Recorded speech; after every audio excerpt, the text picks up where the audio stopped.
নমস্কার।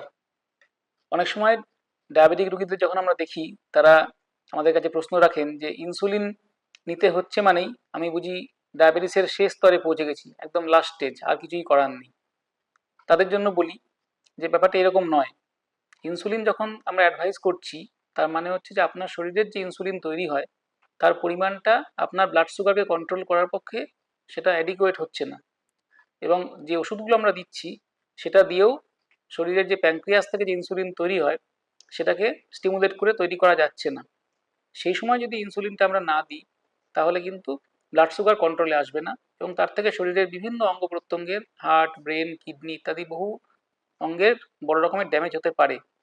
ফলে যখন অ্যাডিকুয়েট ইনসুলিন তৈরি করতে পারছে না তখন সেটা নিতেই হবে। ফলে সেটা সেক্ষেত্রে বাইরে থেকে ইনসুলিন দিয়ে সেই পরিমাণটা আমাদের মিটিয়ে দিতে হবে যাতে ব্লাড সুগারটা কন্ট্রোলে আসে।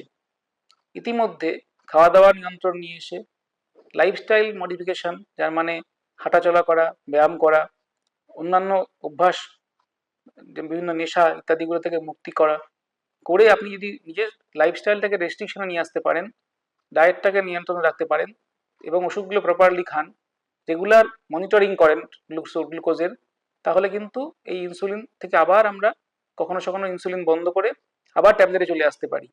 ফলে এই জায়গায় দাঁড়িয়ে এটা ভাববেন না যে একবার ইনসুলিন শুরু হলো মানে আর কোনোদিনও বন্ধ হবে না। এই কনসেপ্টটি ঠিক নয়। নমস্কার।